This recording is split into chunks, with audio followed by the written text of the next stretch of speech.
Welcome back to another episode of Infidelity Tales Lab. We're thankful for your continued viewership. Before we begin, tell us, where in the world are you watching from? We love knowing our global reach. Now, let's dive into today's story. Chapter 1, Shattered Reality. Russell Mercer never saw the truck coming. One moment, he was driving home from his construction company's biggest project celebration. The next, his world exploded in a cacophony of screeching metal and shattering glass. His last conscious thought was of Adrienne, his wife of 12 years, and how he needed to call her. Then darkness. When Russell partially regained consciousness in the ambulance, he caught fragments of urgent voices, multiple fractures, internal bleeding, need to operate immediately. Dr. Hannah Ramirez leaned over him in the emergency room, her eyes reflecting both compassion and concern. "Mr. Mercer, we need to perform emergency surgery. Do you understand?" Russell managed a weak nod before the anesthesia pulled him back into darkness. Hours later, Dr. Ramirez stood outside the ICU, her surgical scrubs still stained with Russell's blood. She dialed the emergency contact number in his phone. "Mrs. Mercer, this is Dr. Ramirez from Lakeside Memorial Hospital. Your husband has been in a serious accident." Adrienne's voice sounded strangely detached. "What happened?" "Head-on collision. He's stable but critical. Multiple fractures, internal bleeding. We've performed emergency surgery." "I see." The doctor frowned at the lack of urgency in the woman's voice. "Mrs. Mercer, you should come to the hospital immediately. Your husband is in serious condition." "I can't right now. I'm walking my new dog." Dr. Ramirez blinked in disbelief. "Mrs. Mercer, I don't think you understand. Your husband might not survive the night." "I'll try to come tomorrow," Adrienne replied flatly. Disturbed, Dr. Ramirez called Russell's second emergency contact, his parents. Samuel Mercer answered on the third ring. "Hello, Mr. Mercer. This is Dr. Ramirez from Lakeside Memorial. I'm calling about your son, Russell. What's happened?" "He's been in a serious accident. He's critical but stable. We've performed emergency surgery." "Oh my." Samuel's voice lowered to a whisper, seemingly speaking to someone else. "It's Russell. Accident. Hospital." A muffled conversation followed before Samuel returned to the line. "We're rather tied up at the moment." "Did you call Adrienne?" "Yes, but she said she couldn't come." "Well, if she's not going then." His voice trailed off. Dr. Ramirez's professionalism barely contained her shock. "Mr. Mercer, tonight might be his last. I strongly urge you to reconsider." "We'll try to visit when we can," Samuel replied before hanging up. Dr. Ramirez stared at her phone in disbelief. In 15 years of medicine, she'd never witnessed such callousness from a family. Back in the ICU, Russell drifted in and out of consciousness for 3 days. On the 4th day, his eyes finally opened fully. "Where am I?" he rasped through parched lips. "Lakeside Memorial," Dr. Ramirez answered, checking his vitals. "You've been here 4 days, Mr. Mercer. You were in a serious accident. Did anyone—" Russell winced as pain shot through his chest. "Has anyone come to see me?" Dr. Ramirez hesitated, her clipboard clutched tightly. "I'm afraid not. We contacted your wife and parents immediately after your surgery." Russell's face remained unnervingly still, but something changed in his eyes. A spark extinguished, replaced by something darker. "I see," he said quietly. "Would you like me to call them again?" she offered. "No," Russell replied.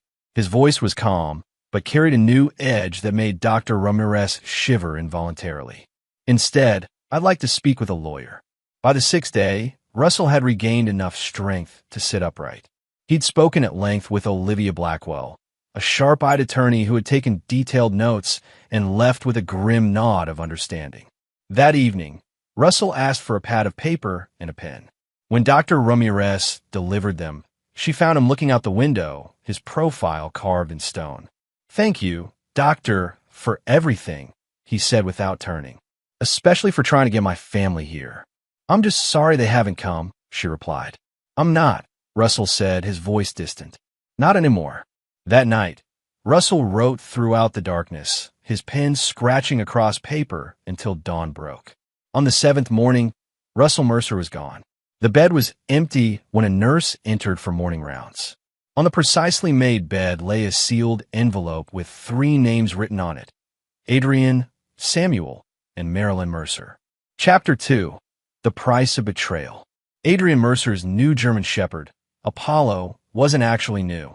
The dog had been a gift from Travis Redfield 6 months earlier, kept hidden at his lake house where Adrian spent more time than at her own home lately. While her husband Russell built his construction empire through grueling 18-hour days, Adrian had built a parallel life with Travis, a smooth-talking real estate developer who had initially approached her to get closer to Russell's business. "Did the hospital call again?" Travis asked, pouring Adrian another glass of wine at his sleek lakeside property. "3 times, she sighed, scrolling through her missed calls. "Russell's doctor sounds increasingly desperate." "You can't go," Travis reminded her, sitting beside her on his designer sofa. "We've talked about this. If Russell dies, we get everything," Adrian finished. "The house, the investments, the company." She took a long sip of wine. "His life insurance alone is $5 million. Travis smiled, planting a kiss on her neck. "And if he lives, then we stick to the plan. The divorce papers are ready. Between my lawyer and your connections with the judge, I'll get the majority stake in everything." "And his parents?" "They're on board. Samuel and Marilyn have always thought Russell married beneath himself anyway." Adrian laughed bitterly. "Once I convinced them that Russell's been hiding assets from them and refusing to help with their retirement, they were eager to support me." "The perfect trap," Travis murmured. What Adrian didn't know was that Travis had planned his own separate trap. Once the Mercer fortune was transferred to Adrian, he had arrangements to ensure she wouldn't enjoy it for long. The offshore accounts were already established in his name alone. Meanwhile, Samuel and Marilyn Mercer sat in their modest living room, reviewing financial statements Travis had accidentally left during his last visit, falsified documents showing their son had secreted away millions that should have gone to family investments. "I always knew success would change him," Samuel muttered, his face flushed with anger. "After everything we sacrificed." "Adrian said he's been talking about cutting us off completely," Marilyn added, repeating the lie Adrian had carefully planted over Sunday dinners. Samuel shook his head. "If what Adrian and Travis showed us is true, we're entitled to at least half of those hidden accounts." The irony was that Russell had actually set up a generous trust for his parents' retirement, scheduled to be revealed on their upcoming anniversary, a surprise now destined never to be discovered. Across town, Calvin Weiss sat in his small apartment, staring at hospital records that shouldn't have been accessible to a mid-level IT administrator. As Russell's childhood friend and the only person who had remained loyal when Russell rose from humble construction worker to company owner, Calvin had been monitoring Russell's condition through backdoor hospital database access. "What the hell are you playing at, Russ?" he muttered, noting that his friend had checked himself out against medical advice. His phone buzzed with a text from an unknown number. "Storage Unit 447. Code, November 27th, 82. Come alone. R." Calvin grabbed his keys immediately. The storage facility was on the outskirts of town. Unit 447 contained only a sealed envelope and a burner phone. The envelope held detailed documentation, bank statements, photos of Adrian and Travis together dating back 2 years, recorded conversations, and falsified documents that had been shown to Russell's parents. The phone rang in Calvin's hand. "Russ." Calvin answered. "They left me to die, Cal." Russell's voice was different, hollow yet somehow charged with purpose. "Jesus, Russ. Where are you? You should be in the hospital. I need 3 things from you." Russell continued as if he hadn't heard. "First, don't tell anyone I contacted you. Everyone needs to believe I'm missing, possibly dead. Second, access the backup server and retrieve all records from Project Lakeside Towers. Every contract, every payment, every signature. Third, contact Olivia Blackwell. She's expecting your call." "Russ, what's happening? What are you planning?" There was a long pause. "Justice, Cal. Nothing more, nothing less." The line went dead, leaving Calvin staring at the mountain of evidence documenting the elaborate betrayal orchestrated against his friend. At that same moment, Dr. Ramirez received a package by courier, A letter thanking her for her care along with documentation proving Russell had secretly paid off her substantial medical school debt. Attached was a note. Some debts should be forgiven. Others must be paid in full. Chapter 3. The Vanishing. 1 week after Russell's disappearance from the hospital, Adrian finally decided it was time to make an appearance. Maintaining the facade of a concerned wife had become necessary after Dr. Ramirez had called twice more, her tone increasingly suspicious. Accompanied by Travis, introduced as a family friend, and Russell's parents, Adrian strode in a lakeside memorial with practiced concern etched on her face. "I'm here to see my husband, Russell Mercer," she told the receptionist. The woman gave her an odd look. "Let me call Dr. Ramirez." Minutes later, Dr. Ramirez appeared, her expression neutral, but eyes burning with barely concealed contempt. "Mrs. Mercer, after a week, you finally arrived." "We came as soon as we could," Samuel interjected defensively.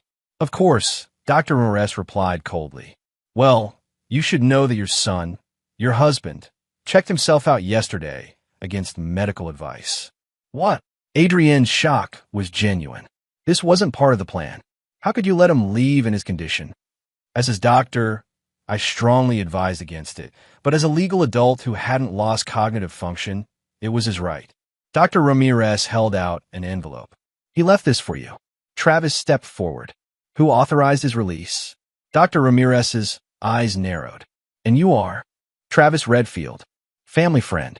"Well, Mr. Redfield, patient releases don't require outside authorization. Now, if you'll excuse me, I have patients who actually receive visitors." She turned and walked away. Adrian tore open the envelope with trembling fingers.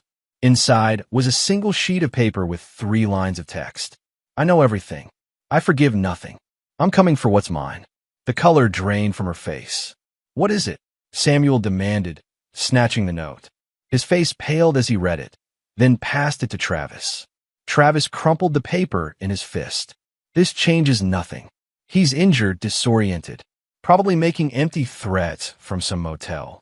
"He knows," Adrian whispered. "Knows what?" Travis hissed, glancing around to ensure no one was listening. Before she could answer, a hospital security guard approached. "Mrs. Mercer? Detective Morales would like to speak with you." In a small conference room, Detective Victor Morales sat reviewing a file. His weathered face gave nothing away as they entered. "Thank you for coming in," he said, not bothering to stand. "I have some questions about your husband's accident." "What about it?" Adrian asked, trying to keep her voice steady. "For one, why the vehicle that struck your husband's car was reported stolen just 1 hour before the accident, yet traffic cameras show it had been following Mr. Mercer for at least 3 days prior." Travis shifted uncomfortably. "Detective, what are you implying?" Morales ignored him, focusing on Adrian. "I'm also curious why phone records show you were in contact with a registered owner of that vehicle 6 times in the week before the accident." Adrian's careful composure cracked. "I want a lawyer." Interesting response to a simple question, Morales noted. "One more thing before you go. The hospital security cameras show a visitor to Mr. Mercer's room at 3 a.m. the morning he disappeared." He slid a grainy photo across the table. "Any idea who this might be?" The image showed a hooded figure whose face was carefully turned away from cameras. "No," Adrian whispered. "Curious, because the key card used to access the room at that hour was yours, Mrs. Mercer. The one listed in hospital records for family access, which you never used during visiting hours."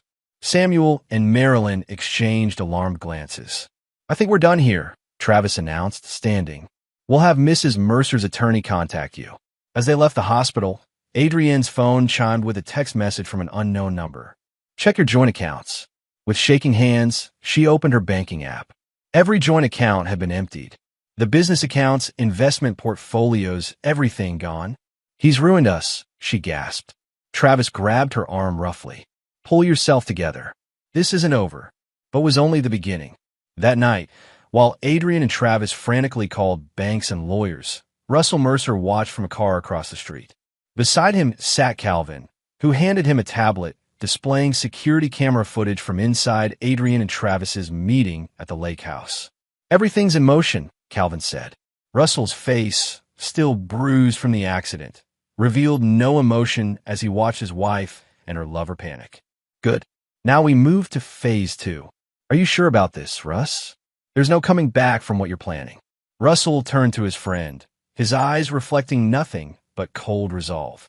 I died in that hospital room, Cal. What's left has only one purpose.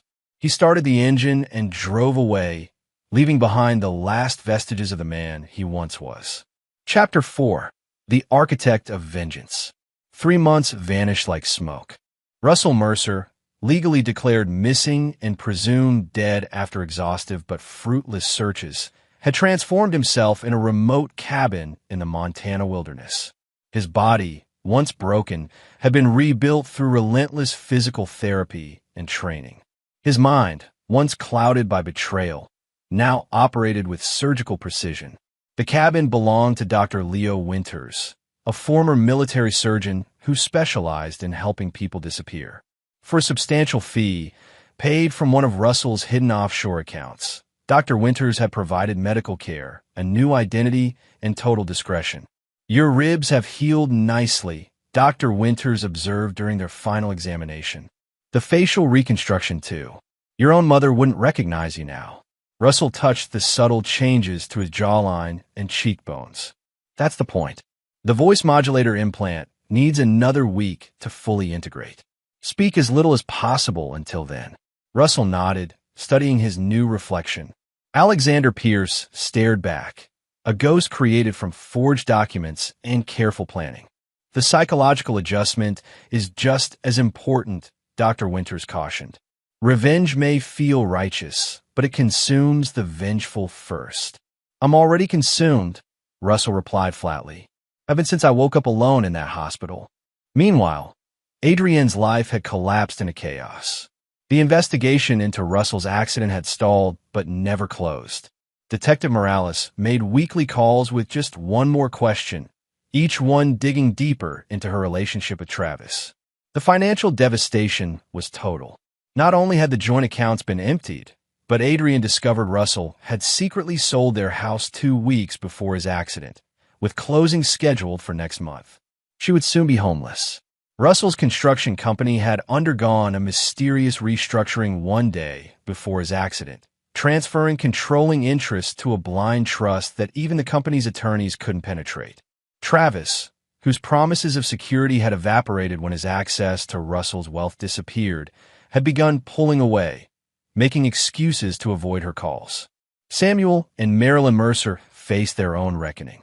Their modest retirement savings had vanished, electronically transferred to an untraceable account after they'd been tricked into signing what they thought were insurance documents related to Russell's disappearance.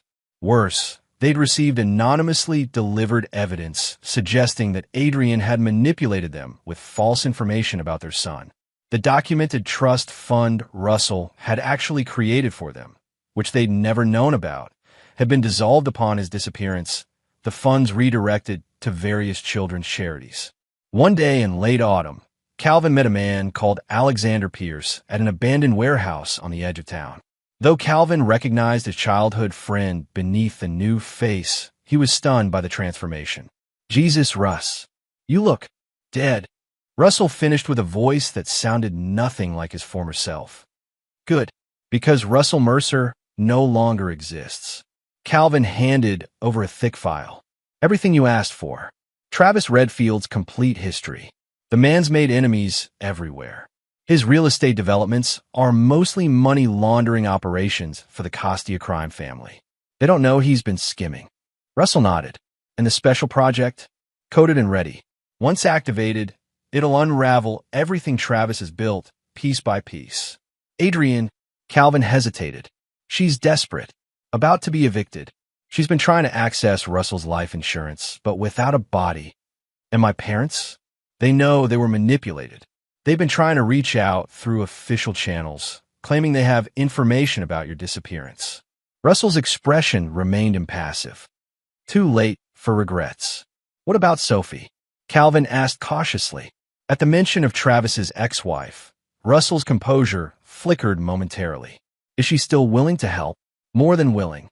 After what Travis did to her and her daughter, She's been waiting 3 years for this opportunity. Russell checked his watch. It's time to bring our players together. Activate the program tonight. And Calvin? After this meeting, Alexander Pierce never knew Russell Mercer. Remember that. That night, an anonymous email reached the Costia family's leadership, revealing Travis's embezzlement with documented proof. Simultaneously, the algorithm Calvin had designed began systematically attacking Travis's financial infrastructure, freezing accounts, exposing hidden transactions, and triggering automatic audits. By morning, Travis Redfield would be a marked man from multiple directions. And Russell, now Alexander Pierce, would be waiting. Chapter 5. Wheels Within Wheels. The Ashford Hotel's presidential suite offered a perfect vantage point. From his windows, Russell could see both Travis's penthouse apartment and the offices of Redfield Development. Between sips of black coffee, he watched the chaos unfold through high-powered binoculars. Men in dark suits, Costia enforcers, entered the building at 9:17 a.m. They emerged 20 minutes later without Travis, who had apparently fled minutes before their arrival. Russell's phone vibrated with updates from the sophisticated tracking system he'd established. Travis had withdrawn emergency cash from a bank across town and was now heading toward the lakeside property where he'd conducted his affair with Adrian. Everything proceeding exactly as calculated. A soft knock at the door broke his concentration. He admitted Sophie Redfield, Travis's ex-wife, a woman whose elegance masked a steely resolve forged through suffering. "He's running," Russell informed her, returning to the window. "As predicted," Sophie replied, setting down her designer bag. "The offshore accounts? Already frozen. My algorithm triggered fraud alerts across 6 countries simultaneously." Russell turned to face her. "Are you prepared for your part?" Sophie's eyes hardened.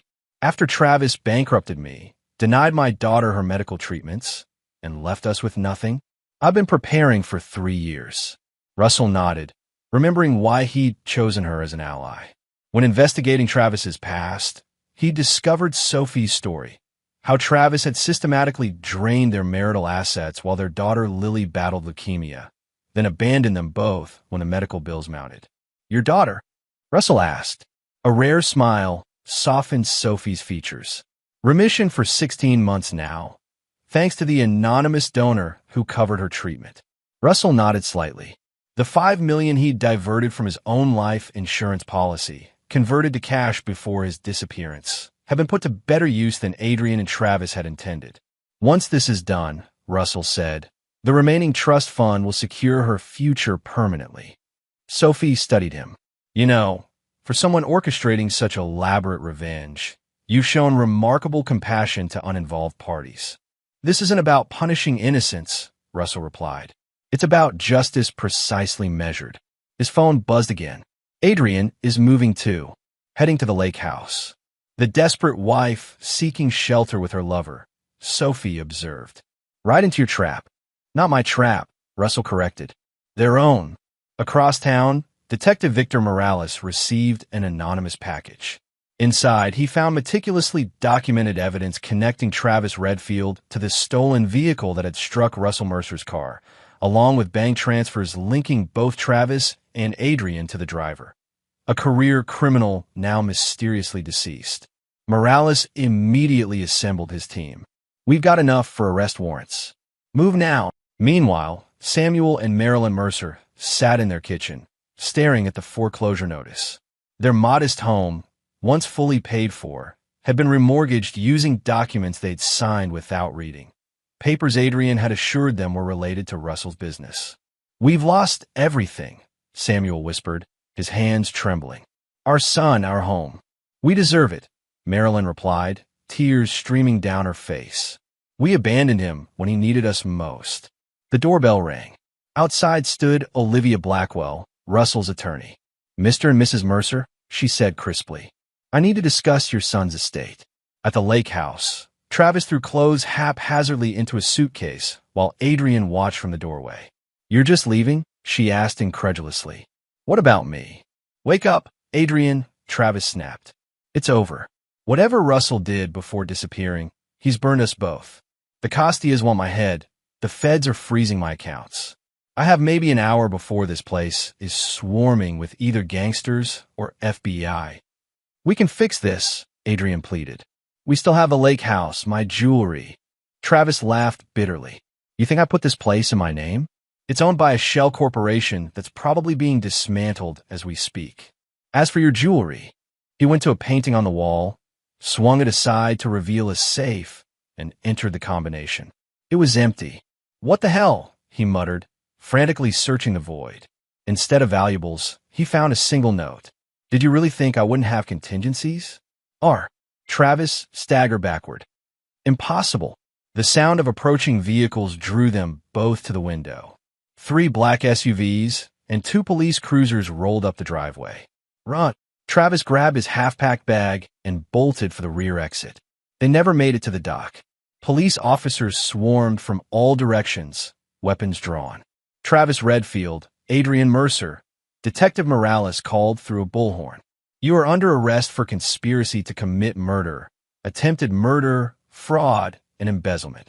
As they were handcuffed and placed in separate vehicles, neither noticed the nondescript sedan parked just beyond the police barricade, nor the man watching impassively from behind tinted windows. Russell started his car. Phase 2 was complete. Now for the final act. Chapter 6, The Spider's Web. The county detention center's interview room was deliberately uncomfortable. Hard metal chairs, fluorescent lighting that buzzed incessantly, and a persistent chill that seeped through thin prison uniforms. Adrian Mercer sat shivering, her once perfect appearance now marked by shadows under her eyes and limp, unwashed hair. 3 days in custody had stripped away her polished veneer. The door opened to admit a man she'd never seen before, tall, with angular features and eyes that seemed somehow familiar despite their steel-gray color. Mrs. Mercer? Alexander Pierce, special financial investigator. His voice had an unusual timbre, almost mechanical in its precision. I have some questions about your husband's assets. Adrian straightened. Have they found Russell? No, Pierce replied, arranging documents on the table. But we've uncovered interesting financial movements preceding his disappearance. I don't know anything about Russell's finances, she lied. He handled everything. Pierce smiled thinly. Yet phone records show you had 17 calls with Maxwell United Bank in the week before your husband's accident, specifically with their department handling overseas transfers. Adrienne's composure slipped. I want my lawyer present. Of course. Pierce nodded, gathering his papers. But you should know, Travis Redfield is cooperating fully. His statement paints you as the architect of everything, including the attempt on your husband's life. He's lying. Adrian slammed her palms on the table. It was his idea from the start. Pierce paused at the door. I'll note your willingness to discuss Mr. Redfield's involvement. We'll continue this conversation with your attorney present. In an identical room down the hall, Travis Redfield was equally disheveled, but considerably more calculating. When Pierce entered, Travis immediately assessed him as someone who might be manipulated. Mr. Pierce, thank God. I've been trying to explain. I'm a victim in all this. Pierce sat down, his movements deliberate. A victim who happens to have paid $50,000 to the driver who rammed Russell Mercer's vehicle. That's an interesting definition of victimhood. Travis paled. That money was extortion. Adrienne's brother threatened to expose our relationship if I didn't pay him.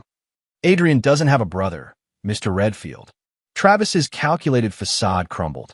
Look, I can help you find where Russell hid the real money.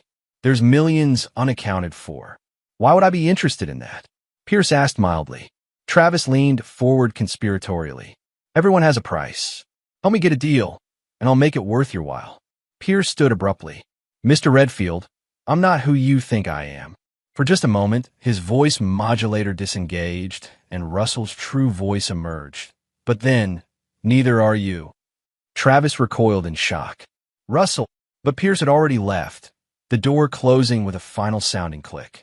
Across town, Samuel and Marilyn Mercer sat in Olivia Blackwell's sterile office, bewildered by the documents before them. I don't understand, Samuel said. These show Russell created a trust for us years ago. He did, Olivia confirmed. $5 million, untouchable by creditors, divorce settlements, or criminal proceedings. But we were told he was hiding money from us, Marilyn whispered. You were lied to, Olivia stated flatly, by people who knew exactly how to manipulate you against your own son. Samuel covered his face with trembling hands. We abandoned him, our own son, fighting for his life, and we believe the worst without question. The trust has specific conditions, Olivia continued dispassionately. You can access the funds for basic living expenses only. The principle remains intact until particular conditions are met. What conditions? Marilyn asked. Olivia slid another document across the desk. You'll need to read this letter first. The letter, written in Russell's hand, detailed every manipulative lie they had believed, every moment they had chosen Adrienne's fabrications over their son's lifetime of demonstrable love and support. It was clinical, factual, and devastating in its accuracy. He knew, Samuel whispered. Even before the accident, he knew they were poisoning us against him. Not entirely, Olivia corrected. The original trust had no such conditions. Those were added the day he checked himself out of the hospital. That night, Russell stood on the balcony of his hotel suite, watching the city lights while Sophie poured 2 glasses of whiskey. Adrienne and Travis have turned on each other completely, she reported, handing him a glass. Their attorneys are practically racing to the prosecutor's office with new accusations daily. And the Costia family? Still looking for Travis. The evidence you planted linking him to informing on their operations has them particularly motivated. Even if he somehow escapes conviction, he'll never be safe. Russell nodded. The final phase begins tomorrow. Are you sure about this part? Sophie asked carefully. It seems excessive. Justice often does, Russell replied. Each will face precisely what they deserve. No more, no less. And after? Sophie studied him over a glass. What does Alexander Pierce do when this is finished? Russell gazed out at the city, the place where Russell Mercer had built a life, a marriage, a company, all now ashes. Alexander Pierce disappears. As for what comes after, I haven't decided. You could start over, Sophie suggested. You're wealthy, unrecognizable, officially dead. Perfect freedom. There's no starting over, Russell replied quietly. Only moving forward. In the darkness, he raised his glass. To justice, precisely measured. Sophie clinked her glass against his. To justice. Neither mentioned the emptiness that would remain when justice was finally served. Chapter 7. Checkmate. The courthouse buzzed with anticipation. After months of legal maneuvering, bail hearings, and increasingly desperate attempts by both defendants to implicate each other, the joint trial of Adrienne Mercer and Travis Redfield for the attempted murder of Russell Mercer was finally beginning. Reporters clustered near the entrance, hoping for a glimpse of the defendants who had become media sensations. The story had everything: sex, betrayal, attempted murder, and a missing victim presumed dead. Inside, Alexander Pierce sat in the back row of the gallery, unremarkable in his gray suit, just another spectator to the legal proceedings. Only Calvin, seated several rows away as planned, knew his true identity. The bailiff called for all to rise as Judge Martha Kimball entered. Known for her no-nonsense approach and scrupulous adherence to procedure, she was exactly the judge Russell had hoped would be assigned. The prosecutorial team was led by District Attorney Helena Ward, whose reputation for methodical case-building made her formidable. Russell had anonymously provided her office with a roadmap of evidence so comprehensive that the case practically built itself. As Adrienne and Travis were led in separately, Russell noted how thoroughly their appearances had deteriorated. Adrienne's designer clothes had been replaced by a modest skirt and blouse, an attempt to appear humble and sympathetic that clashed with her innate arrogance. Travis, meanwhile, had adopted the look of a broken man, hoping for sympathy where none would be forthcoming. Neither defendant looked at the other. After opening statements, D.A. Ward called her first witness, Detective Victor Morales. Detective, please describe the evidence that led to the arrests of the defendants. Morales detailed the financial trail connecting both defendants to the driver of the truck, phone records showing coordination before the accident, and the damning text messages recovered from their devices. During cross-examination, Adrienne's attorney attempted to distance her from the conspiracy. "Isn't it true that my client never directly communicated with the driver of the vehicle?" "She didn't have to," Morales replied. Mr. Redfield served as the intermediary, but Mrs. Mercer's phone records show she was the one who researched Russell Mercer's route that day, traffic patterns, and even the specific intersection where the collision occurred. Travis's attorney tried a different approach. "Detective, isn't it possible that someone else orchestrated these events to frame my client?" "We follow the money, sir," Morales replied flatly. "Unless your client is claiming someone forced him to withdraw $50,000 in cash, hand it to the now-deceased driver, and then send a text saying it's done immediately after the collision. No, there's no plausible alternative explanation." By day's end, Russell observed the jury's expressions. They were already convinced of guilt, and the trial had barely begun. Outside the courthouse, Samuel and Marilyn Mercer faced a barrage of reporters' questions. They'd attended despite not being called as witnesses, dressed in somber clothes that spoke of mourning.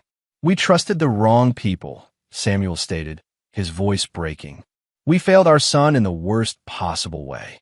We just pray that wherever Russell is, if he's still alive, he can find it in his heart to understand our terrible mistake," Marilyn added, tears streaming down her face. Russell watched from his car unmoved. Their remorse changed nothing. That evening, a package was delivered to Adrienne's attorney, an unmarked envelope containing photographs of Adrienne meeting with known members of the Costia family months before Russell's accident, along with bank statements showing payments that aligned perfectly with the timeline of the conspiracy. Simultaneously, Travis's attorney received similar documentation showing his client had been embezzling from the Costia family's legitimate businesses for years, information that would certainly reach the crime family through the attorney's known connections. The message was clear.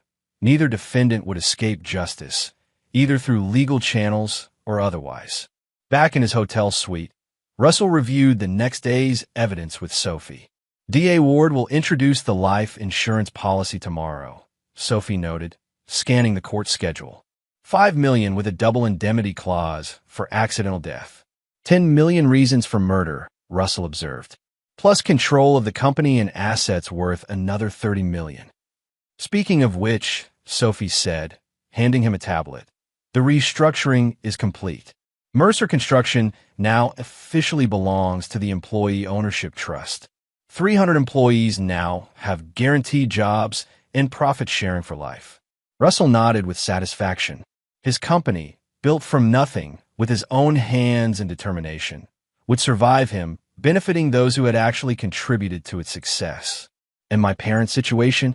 As instructed, they've been informed that they'll lose the house but can relocate to the managed senior living facility, with expenses covered by the trust. They'll be comfortable but never wealthy. Their monthly allowance will require community service hours to maintain. "Perfect," Russell said. "Justice precisely measured." "There's something else," Sophie added hesitantly. "Dr. Ramirez has been looking for you, or rather, for Russell Mercer. She's convinced you're alive." Russell's expression didn't change. "She has good instincts. Should we be concerned?" "No. After tomorrow, it won't matter who knows the truth." Sophie studied him carefully. "You're planning something beyond what we've discussed." Russell merely smiled. "Get some rest, Sophie. Tomorrow will be eventful." That night, alone in his suite, Russell opened a small box containing a simple gold wedding band, his own, removed at the hospital and recovered by Calvin. He turned it in his fingers, remembering a different life, different dreams. Then he closed the box and set it aside. Tomorrow would bring an end to Russell Mercer's story, one way or another. Chapter 8. The Dead Man's Hand. The courtroom fell absolutely silent as the prosecution called its surprise witness on the third day of trial. The state calls Alexander Pierce. Russell walked confidently to the witness stand, feeling Adrienne and Travis's confused stares. Neither had connected him to their ongoing destruction. After being sworn in, DA Ward began her questioning. "Mr. Pierce, please state your occupation." "I'm a forensic financial investigator specializing in complex fraud schemes." And were you hired to investigate matters related to Russell Mercer's finances? Yes, by Olivia Blackwell, Mr. Mercer's attorney, shortly after his disappearance. What did your investigation reveal? Russell detailed the elaborate financial maneuvers that had occurred in the months before his accident, careful to speak of himself in the third person. Mr. Mercer had apparently discovered the conspiracy against him approximately 3 months before the attempt on his life. He began systematically protecting his assets, creating employee trusts, and documenting the betrayal. Objection! Adrienne's attorney shouted. Speculation as to what Mr. Mercer knew or didn't know. Sustained, Judge Kimball ruled. The witness will restrict testimony to financial movements, not presumed motives. DA Ward adjusted seamlessly. Mr. Pierce, did you find evidence of financial transactions between the defendants and other parties relevant to this case? Yes, Russell replied. Mrs. Mercer conducted multiple meetings with insurance representatives to verify the double indemnity clause would pay out for a vehicular accident. Mr. Redfield made cash withdrawals totaling exactly the amount paid to the driver of the truck. Additionally, both defendants began liquidating Mr. Mercer's assets even before the accident occurred. He continued methodically outlining the conspiracy, watching the jury's expressions harden with each revelation. Adrienne seemed paralyzed in her seat, while Travis whispered frantically to his attorney. During cross-examination, Travis's attorney attempted to undermine the testimony. Mr. Pierce, isn't it convenient that you've appeared with this information after Mr. Mercer vanished? How do we know you aren't involved yourself? A reasonable question, Russell acknowledged, which is why all evidence has been independently verified by Detective Morales' team and 3 separate forensic accounting firms. And how did you come by this information so easily when police investigators initially found nothing suspicious? Russell smiled slightly. I never said it was easy, but motivated individuals often find what unmotivated bureaucracies miss. The attorney changed tactics. Have you ever met Russell Mercer? A moment of absolute silence filled the courtroom. Yes, Russell replied calmly. I have. The courtroom erupted. Judge Kimball banged her gavel repeatedly. Order. Mr. Pierce, are you claiming Russell Mercer is alive? I'm claiming I met with him, Russell clarified. Whether he remains alive is a separate question. DA Ward, who had been briefed on this possibility, quickly intervened. Your Honor, we have additional evidence to present regarding Mr. Mercer's current status. She produced a sealed envelope. This was delivered to my office this morning with instructions to open it only during today's proceedings. Judge Kimball accepted the envelope and broke the seal. Her expression remained professional, but her eyes widened slightly as she reviewed the contents. Counselors approached the bench. After a heated sidebar discussion, Judge Kimball addressed the courtroom. We'll take a 30-minute recess. Bailiff, secure the defendants and clear the courtroom. As Russell walked out, he caught Dr. Ramirez's gaze from the gallery. She studied him intently, a flash of recognition crossing her face before she nodded almost imperceptibly. During the recess, Samuel and Marilyn Mercer were escorted to a private conference room where Olivia Blackwell waited. What's happening? Samuel demanded. Your son left specific instructions, Olivia explained, for various scenarios. One of them is unfolding now. Russell is alive, isn't he? Marilyn whispered. Olivia's expression gave nothing away. In the next hour, everything will be resolved. How that resolution affects you depends entirely on Russell's final decision. When court resumed, the tension was palpable. Judge Kimball addressed the packed courtroom. Based on evidence just presented to this court, I am calling a witness not on the original list. The court calls Russell Mercer. The gallery erupted again as the rear doors opened. Russell, not Alexander Pierce, but Russell Mercer, walked down the center aisle. Adrienne clutched the defense table, her face ashen. Travis looked as though he might vomit. Russell had reversed the subtle facial modifications, removed the voice modulator, and dressed in the exact suit he'd worn the day of his accident. The effect was deliberately theatrical, a dead man walking. After being sworn in, he faced the stunned courtroom. Yes, Your Honor, I am Russell Mercer. Mr. Mercer, Judge Kimball said carefully, "Can you explain your apparent death and disappearance?"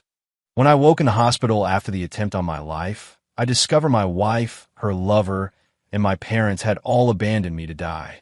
Upon investigation, I uncovered their conspiracy against me. Rather than confront them directly, I chose to disappear and allow justice to unfold naturally. And Alexander Pierce? A necessary disguise to complete my investigation safely. D.A. Ward, recovering her composure, approached the witness stand. "Mr. Mercer, are you prepared to testify regarding the conspiracy against your life?" "I am." For the next 2 hours, Russell methodically detailed every aspect of the plot: dates, times, recorded conversations, bank transfers, meetings, all documented with evidence already entered into the record. Throughout his testimony, he never once looked at Adrian, Travis, or his parents. They were simply facts in his narrative, objects rather than people.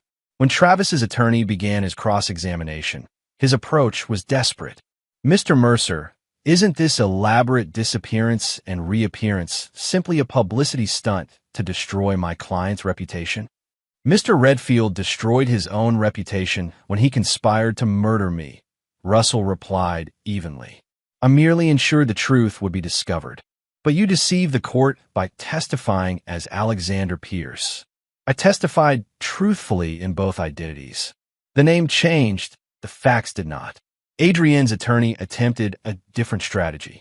"Mr. Mercer, isn't it true that you were emotionally abusive to my client, leading her to seek comfort elsewhere?" For the first time, Russell turned to look directly at Adrian. "Is that your defense? That I deserve to be murdered because I worked long hours building a company that provided your luxury lifestyle?" Adrian couldn't meet his gaze. By day's end, both defense teams were in shambles.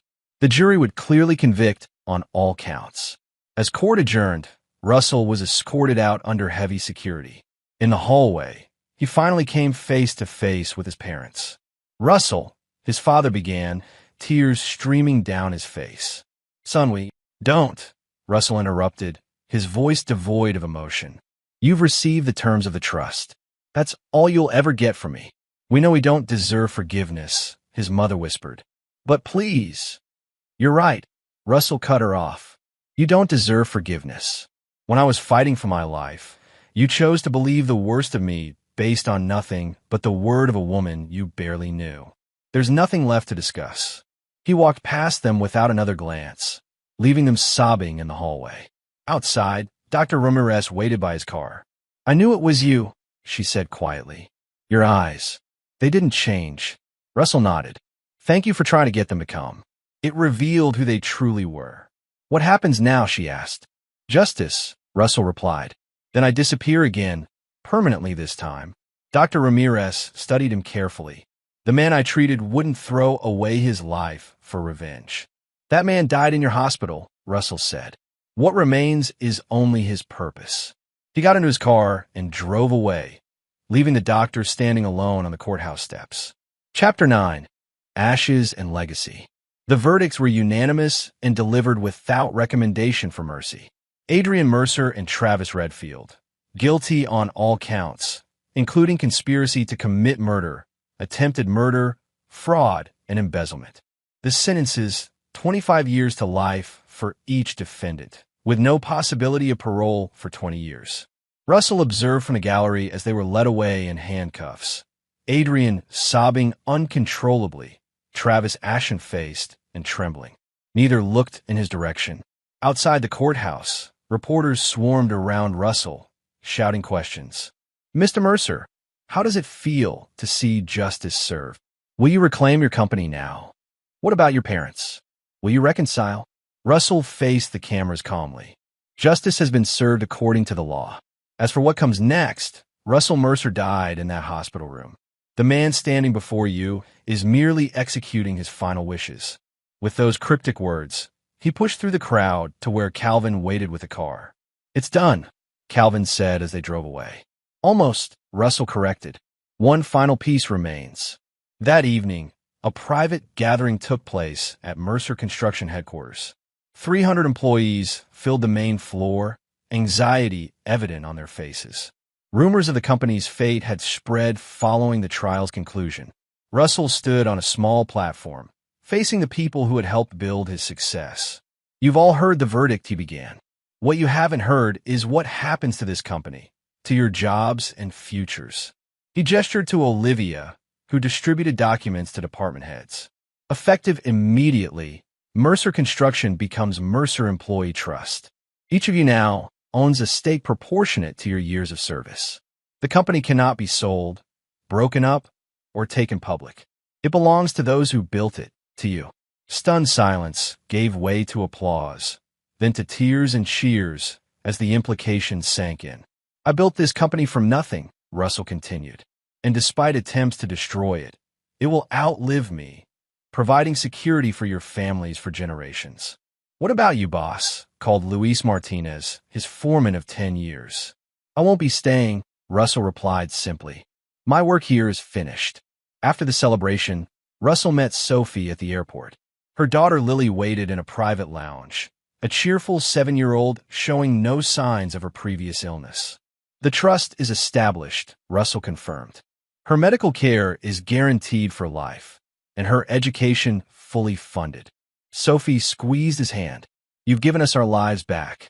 What will you do now?" Russell gazed out at the darkening sky. "Disappear. Alexander Pierce has a new identity and passport waiting in Geneva." "That sounds lonely," Sophie observed. "It's what's left," Russell replied. They said their goodbyes, and Russell watched as Sophie and Lily boarded their flight to a new life in California. Later that night, Russell returned to his hotel suite for the final time. On the desk lay the last element of his plan, a sealed letter addressed to Dr. Ramirez, along with documentation transferring a substantial donation to the hospital's trauma center. The letter was simple. "Dr. Ramirez, you once said the man you treated wouldn't throw away his life for revenge. You were right. Revenge was never the goal. Justice was. Now that justice is served, Russell Mercer can truly rest.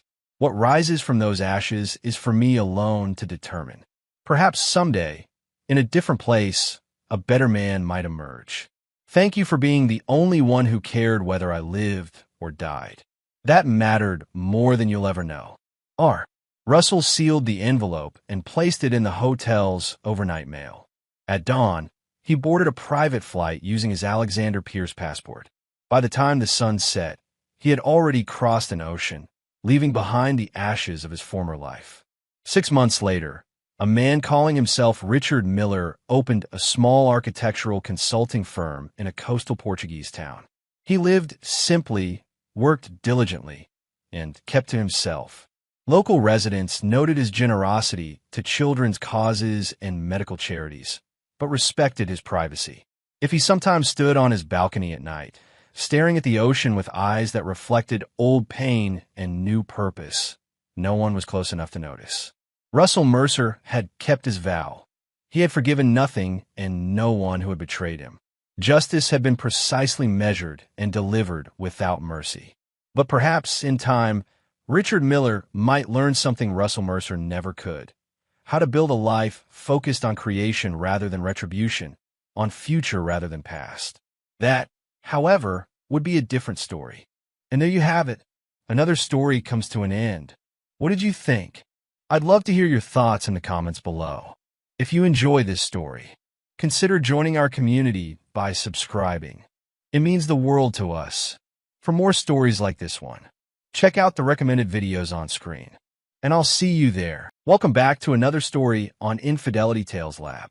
Before we begin, tell us, where in the world are you watching from? Now, let's dive into today's story. Chapter 1, The Call. Evan Keller had built his career on reading situations before they turned deadly.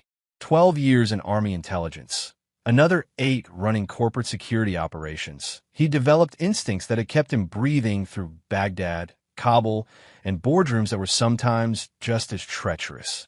But nothing had prepared him for burying his wife. The funeral had been 3 days ago. Roseanne's closed casket sat at the front of St. Michael's Cathedral while 200 people filed past, offering condolences that sounded like white noise. Car accident, they said. Tragic. So sudden. Evan had stood there in his black suit, Olivia trembling beside him, and felt the first whisper of something wrong tickling the back of his mind. The police report was clean. The body had been identified. The death certificate signed. Everything perfect. Too perfect. He'd pushed the thought away, drowning it in grief and funeral arrangements and the mechanical necessities of death. But now, sitting in his home office at 11 p.m., nursing his third bourbon and staring at financial statements that didn't quite add up, that whisper was becoming a roar. The door cracked open. Olivia stood there, 16 years old and ghost pale in her flannel pajamas, her phone clutched in both hands like a lifeline. "Dad!" Her voice cracked. Something happened. Evan set down his glass, every nerve suddenly alert. "What's wrong?" "Mom called me." The words hung in air like a grenade with the pin pulled. Evan stood slowly, his mind racing through possibilities. Prank call, some sick bastard, mistaken identity. Liv, someone's playing a cruel. It was her voice, Dad. I know Mom's voice. Tears spilled down Olivia's cheeks. She said she's still alive. She said she needs to explain everything. She told me to meet her at our old apartment tonight, the one on Riverside, where you guys lived before I was born. Evan's blood went cold, but not with grief. With recognition. The apartment on Riverside, they'd kept it, rented it out for years before the tenant moved out 8 months ago. Roseanne had insisted they hold on to it, said the market would improve. He thought it was sentiment. Now, with his training kicking into high gear, he thought it was planning. "Show me the phone." Olivia handed it over with shaking hands. The number was blocked, but the text message was there. Riverside, apt 4B, midnight. "Come alone. Don't tell your father. I'll explain everything." "Mom." She said not to tell me. Evan's voice was flat, controlled. "I don't care." "Dad, what if it's really her? What if she's in trouble?" Evan looked at his daughter, his smart, trusting daughter who still believed in the goodness of people. He wanted to protect that innocence, but the professional in him knew better. If Roseanne was alive, this was no accident. This was orchestrated. And if someone was using Olivia as bait. "We're going together," he said. "Get dressed. Dark clothes, warm jacket. We leave in 10 minutes. You think it's really her?" Evan met his daughter's eyes. "I think we're about to find out." The drive to Riverside took 23 minutes. Evan used every one of them to think, to plan, to prepare for whatever waited in that apartment. The neighborhood was gentrifying slowly, old industrial buildings converted to lofts, the kind of area where you could disappear if you wanted to. He parked 2 blocks away, killed the engine, and turned to Olivia. "Listen to me carefully. We don't know what we're walking into. You stay behind me. If I tell you to run, you run and you call 911. Understood?" Olivia nodded, fear and hope warring in her expression. The apartment building was a converted textile factory, brick and iron, with interior corridors that echoed their footsteps. 4th floor, apartment B. Evan's hand instinctively went to his hip where he used to carry a sidearm. Empty now. He'd been civilian too long. But his keys were in his fist, and his mind was a weapon all its own. The door to 4B was unlocked. Red flag. Evan pushed it open slowly, scanning the interior. The apartment was furnished, not with their old furniture, but new stuff, modern and expensive. Lights were on in the living room, and he could hear movement from the bedroom. "Mom," Olivia called out, her voice small. The bedroom door opened, and Roseanne Keller stepped out. She looked exactly the same. Same auburn hair, same green eyes, same scar on her left eyebrow from a skiing accident in Aspen. She wore jeans and a cashmere sweater, and she was very much alive. "Baby," Roseanne whispered, tears streaming down her face. "Oh, Olivia, I'm so sorry." Olivia made a choked sound and started forward, but Evan's arm shot out, stopping her. "Stay back," he said quietly. Roseanne's eyes met his, and in that moment, Evan saw everything he needed to know. Not guilt, not remorse, calculation. She'd expected Olivia alone. His presence had disrupted the script. "Evan," she said his name like a prayer. "I can explain." Then explain. His voice was ice. "Explain how you're standing here when I buried you 3 days ago. Explain the death certificate, the police report, the body they pulled from that car. Explain why my daughter is crying while you play dead." A shadow moved in the bedroom doorway. A man stepped out, tall, 40-something, expensive suit even at midnight. Evan recognized him immediately. Javier Mason, real estate developer, the man who'd been at their house twice in the last year for charity events Roseanne had organized. Everything clicked into place. "Hello, Evan," Javier said smoothly. "I'm glad you came. This saves us some trouble." Evan's laugh was cold and sharp. "I'm sure it does. Let me guess, life insurance? $500,000 in policies, probably more you took out without telling me. Fake your death, collect the money, run off with your boyfriend here. Classic. It's not about money," Roseanne said, but her eyes flickered. "It's always about money." Evan's mind was working through the logistics. The body in the car, Jane Doe, probably homeless, dental records switched or destroyed. The death certificate, someone paid off. The whole thing a shell game. Though I'm curious why you needed Olivia here. Insurance money comes to me as beneficiary, not her. Javier smiled, and it was the smile of a predator. "Sharp as ever, Keller. Actually, we need to talk about that. You see, there are some papers that need signing. Transfer of assets, guardianship documents, that sort of thing. All very legal, very clean. Under duress," Evans said flatly. "You lure me here with my daughter, force me to sign over everything. Then what? Another accident? This time with a real body." The silence that followed was answer enough. Olivia gasped. "Mom, no. No, you wouldn't. It's not like that." Roseanne's voice cracked. "Evan, if you just cooperate, you can walk away. We'll disappear. You'll get Olivia. Everyone moves on. Except I'd be broke, my reputation destroyed, and you'd be laughing all the way to whatever island you've picked out." Evan shook his head. "No. Here's what's actually going to happen. I'm walking out that door with my daughter. You two can run, hide, do whatever you want. But touch either of us, and I will make you regret being born." Javier's smile widened. "I don't think so." He pulled out a phone, tapped the screen. "You see, we've been planning this for 18 months. Your business accounts? Emptied this morning into offshore trusts. Your house? Mortgage to the hilt. Your reputation? About to take a massive hit when evidence surfaces of your affairs, your gambling debts, your history of domestic violence. None of which exists," Evans said, but ice was forming in his gut. "Doesn't matter. By the time you prove it's false, you'll be financially ruined and socially destroyed. Unless you sign the papers, take the fall like a good boy, and let us move on with our lives." Evan looked at his wife, his ex-wife, really, though the paperwork hadn't caught up to reality. He thought of their 10-year marriage, the moments of genuine happiness, the trust he'd given her, and he realized she'd been playing him for years. The charity events that took her away for weekends, the book club meetings, the investment opportunities she'd suggested that had somehow lost money while making someone else rich. Probably Javier. They'd underestimated him. They thought grief would make him weak, make him stupid. They thought he'd crumble under pressure, sign whatever they wanted to make the nightmare stop. They were wrong. "Okay," Evans said softly. "You win. Show me the papers." Roseanne's expression flickered with relief and something else, triumph. She reached for a folder on the coffee table. That's when Evan moved.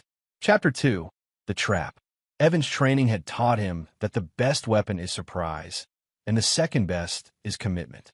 He'd already cataloged the room's exits, the furniture that could be used as shields or weapons, and the 2-second window before Javier could react. He used all of it. He grabbed Olivia's wrist, yanked her toward the door, and kicked the coffee table into Javier's path in one fluid motion. The developer stumbled, cursed, and Evan was already moving, pushing Olivia into the hallway. Run. Stairs, not the elevator. But Javier was faster than expected. The door slammed shut before Evan could follow, and he heard the deadbolt click home. From inside, Javier's voice. "That was stupid, Keller." Evan didn't waste time on the door. He sprinted down the hallway after Olivia, his mind already 3 steps ahead. They'd locked him out, but kept her in? No, Rosen wouldn't let her daughter go that easily.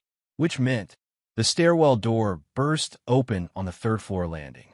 2 men he didn't recognize blocked the way down, thick necks, dead eyes, the kind of hired muscle that came by the hour. One had a baseball bat. The other was reaching into his jacket. Civilians would freeze. Victims would beg. Evan Keller did neither. He'd spent 12 years training for situations exactly like this. The man with the bat swung first, telegraphed it by shifting his weight. Evan sidestepped, caught the bat mid-swing, and used the momentum to yank the man forward and down, face first into the iron railing. The crack was audible. The man dropped. The second thug had his gun out now, but Evan was already inside his guard, one hand controlling the weapon, the other driving 3 rapid strikes into the man's throat, solar plexus, and knee. Military combatives weren't pretty. They were efficient. The gun clattered to the concrete, and the thug went down gasping. "Dad!" Olivia screamed from above. Evan grabbed the dropped pistol, a Glock 19 full magazine, and vaulted back up the stairs. The apartment door was still closed, but he could hear shouting inside. Roseanne's voice, high and angry. "You said he wouldn't fight. You said he was weak. Javier, shut up and get the papers. We need leverage." Leverage. His daughter. Evan didn't hesitate. The apartment door was solid, but the frame was old wood. 2 kicks near the lock plate, and it splintered. He went through low and fast, gun up. The living room was empty. Movement from a bedroom. Roseanne appeared in the doorway, Olivia in front of her, one arm wrapped around the girl's shoulders. Not quite a hostage hold, but close enough. "Stop." Roseanne's voice cracked. "Evan, stop. She's our daughter, which is why you should let her go." Evan's voice was dead calm, the gun trained on center mass. In his peripheral vision, he could see Javier edging toward the kitchen. Probably another weapon there. "Last chance, Roseanne. This ends now, or it ends badly." "For who?" Javier called from the kitchen. "You shoot her, you lose your daughter's mother. You lose your temper, you lose everything. We have lawyers, Evan. We have documentation. We have money. What do you have?" "Proof," Evan said simply. That stopped them. Javier's head appeared around the kitchen doorway. "What?" Evan reached into his jacket pocket slowly, carefully, and pulled out a small digital recorder. "You know what's been bothering me since the funeral? The timing. Roseanne dies in a car accident the same week our accountant calls about irregularities in the trust fund. Coincidence?" He shook his head. "I'm a paranoid man. Occupational hazard. So I've been recording everything for 6 months." He pressed play. Roseanne's voice filled the room. "When he signs the life insurance paperwork, we wait 3 months, then stage the accident. Javier, he won't suspect anything. Evan trusts me completely." Roseanne's face went white. "That's from 4 months ago." Evan continued. "Want to hear more? I've got 8 hours of you two planning this. Phone calls, meetings, the works. Plus financial records showing Javier's company has been borrowing against our properties since last year. And my favorite, he smiled without humor, the real estate agent who helped you furnish this love nest. Very talkative lady, especially when I explained I was worried my wife was having an affair and needed documentation for divorce proceedings. You're bluffing," Javier said, but the confidence was draining from his voice. "Am I?" Evan lowered the gun slightly. "Here's what's going to happen. Olivia walks out that door right now. You two stay here. In 1 hour, copies of everything go to the police, the FBI, and 3 different attorneys. Insurance fraud, identity fraud, conspiracy to commit murder. I'm sure they'll figure out all the charges.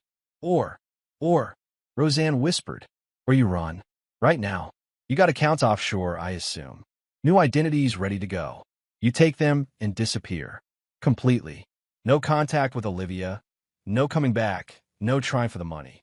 You vanish, I don't press charges, and we both pretend you really did die in that car accident." It was a lie, of course. He pressed charges anyway. Fraud was fraud, and attempted murder was attempted murder. But they didn't need to know that. They just needed to think they had an escape route, that they could salvage something from the wreckage of their plan. Javier and Roseanne exchanged glances. The calculus was simple. Run and potentially get away with something, or fight and definitely face prison. Evan could see the decision forming. "Let Olivia go," Javier said finally. "We need 10 minutes to pack, then we're gone." "Dad," Olivia started. "Come here, baby," Evan said softly, never taking his eyes off Roseanne. Slowly, Roseanne released her grip, and Olivia stumbled forward into her father's arms. She was shaking, crying, and Evan felt rage burn through him like acid. These people had terrorized his daughter, used her as a pawn, broken her world apart. The gun suddenly felt very light in his hand. It would be so easy. No, not in front of Olivia, and not when he had a better plan. 10 minutes, he said. Then you're gone. And if I ever see either of you again, I won't be as generous. He backed toward the door. Olivia clutched to his side, the gun still ready. Neither Javier nor Roseanne moved until he was in the hallway. Then they burst into frantic activity, drawers opening, bags rustling, the sounds of desperate flight. Dad, what? Not here, Evan murmured. Come on. They made it to the street, to his car. Evan pulled out his phone and made a call. Charles? It's Evan. Yeah, I need that favor. Right now. He rattled off the address. Building surveillance. I need copies of the last 6 hours. Traffic cams on the surrounding blocks, too. Every exit from this place. And Charles? Call Detective Erin Ariano. Tell her I've got a gift for her birthday. He hung up and looked at Olivia's tear-stained face. Your mother made her choice, Liv. She chose money and that man over us. I'm sorry you had to see it, but you needed to understand. She's gone. Really gone, in every way that matters. You're letting them escape, Olivia said numbly. Evan's smile was cold. No, baby. I'm letting them think they're escaping. There's a difference. Chapter 3. The Foundation. The next morning, Evan Keller sat in his home office while his daughter slept off the trauma of the previous night. He had coffee, 3 computer screens, and Charles Ramsey sitting across from him looking like he'd aged 5 years since they'd last met. Charles had been his sergeant in Baghdad, the kind of soldier who'd walk into hell if you asked nicely enough. Now he ran a private investigation firm in Boston that specialized in corporate espionage and infidelity cases. Not glamorous work, but it paid well and kept his skills sharp. Talk to me, Evans said. Charles opened his laptop. Your instincts were good. Roseanne Keller-Nacob has been planning this for at least 2 years, possibly longer. She met Javier Mason at a charity gala in 2023. Your wife's credit card shows a hotel room that night that you weren't in. Phone records showed daily contacts starting 3 months later. How'd I miss this? Evan muttered. Because you loved her. Because you trusted her. And because she was careful. Charles pulled up a document. Javier Mason, real estate developer, big portfolio, bigger ego, built his company on leveraged properties and questionable financing. He's been under SEC investigation twice, slipped away both times. Smart, connected, and ruthless. Weak points. Pride. The man thinks he's untouchable. Also, he's got enemies. Other developers he's screwed over, investors he's burned. And his company is more fragile than it looks. 3 major properties are underwater financially. He needs capital and fast, which is where my life insurance comes in, Evans said. $500,000 immediately, another $1 million in trust funds, plus the house equity. Probably close to $2 million total if they played it right. Exactly. But here's where it gets interesting. Charles clicked to another screen. The body they used for Roseanne's death matched to a missing person report from 3 months ago. Woman named Donna Durham, homeless, no family. Medical examiner's report shows dental work that was altered post-mortem to match Roseanne's records. Evan's jaw tightened. That's murder. Yep, which makes this a whole different game. They didn't just commit fraud. They killed someone to make their scheme work. Who else is involved? Charles pulled up a photo. Dr. Kip Mayo, medical examiner. Took early retirement last month. Moved to Costa Rica. Coincidence? I don't think so. He signed a death certificate. Also, there's a records clerk named Sal Donovan at the police department who processed the report. He's been paying down significant gambling debts in the last 2 weeks. So we got murder, fraud, conspiracy, and corrupt officials. Evan leaned back. How do we prove it? We don't. We let Detective Ariano prove it. Charles smiled grimly. I sent her everything this morning. Surveillance from the apartment building showing Roseanne and Javier very much alive. Financial records showing the money movement, the connection to Mayo and Donovan. She's ambitious, smart, and she hates dirty cops. This case could make her career. Evan's phone buzzed. A text from an unknown number. Mr. Keller, this is Detective Aaron Ariano. We need to talk. My office, 2 p.m. today. Come alone. Fast work, Charles noted. She's motivated. What else do I need to know? Charles hesitated. Your wife's history. I dug deep, Evan. Roseanne Cobb came from money, old Virginia family, trust fund, private schools. But there were problems. Her father, Edmund Cobb, died when she was 12. Suspicious circumstances, fell from a boat, ruled accidental, but the insurance paid out big. Her mother, Claudette Cobb, remarried within a year to a man named Ferdinand Frank, who also died suspiciously 5 years later. Boating accident again. Evan felt ice form in his stomach. You're saying? I'm saying Roseanne learned from her mother. Fake deaths, insurance fraud, convenient accidents. It's a family business. And Javier Mason?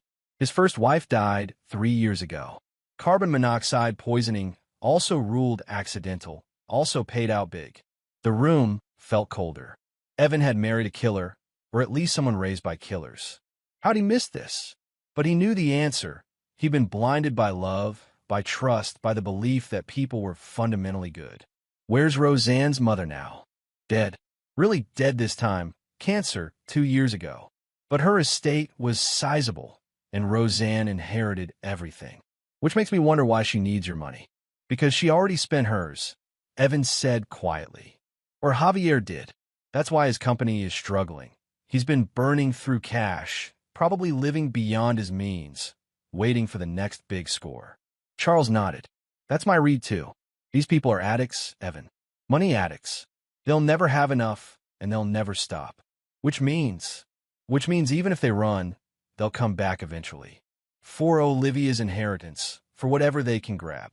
Evan stood, began pacing. No, this ends now. Permanently. What are you thinking? Evan's mind was racing, sorting through options, strategies, approaches. He'd spent years studying insurgent tactics, counterintelligence operations, the art of making enemies destroy themselves. This was just another mission, just another threat to neutralize. Except this time, it was personal. You said Javier has enemies. Name them. Charles pulled up a list. Broderick Fuentes, developer Javier screwed on a land deal in Providence. Lost his company over it. Gary Monroe, investor who put $10 million into one of Javier's projects that went bankrupt. And my personal favorite, Eliseo Rose, mob-connected businessman who Javier apparently cheated on a real estate flip. Word is Rose has been looking for payback, but can't find an angle that doesn't end with him in prison. Set up meetings with all three. Tell them I have information they'd find valuable about Javier Mason's current whereabouts and financial situation. Evan, these are dangerous people. Good. So, am I. Evan turned to his old friend. Charles, I need you to understand something. My daughter's mother is dead, really dead in every way that matters. The woman wearing her face is a predator who used us, who is willing to kill us for money. I can't let that stand. I won't. Charles studied him for a long moment, then nodded. What do you need? Time, information, and plausible deniability. I'm going to set a trap. Multiple traps, actually. And when they all snap closed, Roseanne and Javier won't just be caught. They'll be destroyed. Financially, legally, and if necessary, permanently. That's not justice, Evan. That's revenge. Justice is what courts do. Revenge is what I do. He checked his watch. I've got 6 hours until my meeting with Detective Ariano. Let's make them count. Chapter 4. The Chess Game. Detective Aaron Ariano's office was exactly what Evan expected. Cramped, cluttered with case files, and dominated by a wall of commendations that spoke to 15 years of solid police work. She was 40, sharp-eyed, with the kind of professional demeanor that came from dealing with liars on a daily basis. When Evan entered, she gestured to a chair without looking up from her computer. Mr. Keller, interesting material your friend sent me. All genuine, I assume. Unfortunately, yes. She finally met his eyes. Your wife staged her own death, committed insurance fraud, and murdered a homeless woman to make it happen. Her boyfriend has a pattern of convenient deaths around him. And you've got recordings proving conspiracy to commit your murder. She leaned back. Usually, victims call us immediately.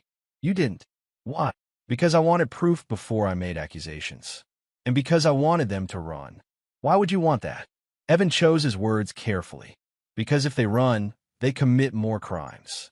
Interstate flight to avoid prosecution, using false documents, potentially moving money through illegal channels. Every crime they commit makes your case stronger. It was partially true, the full truth, that he wanted them to feel safe, to think they'd escaped, to relax their guard. Wasn't something he'd share with a police detective. Ariana wasn't stupid. She saw through him. Mr. Keller, I understand you're angry. I understand you want revenge. But we do this by the book, or we don't do it at all. You interfere with my investigation.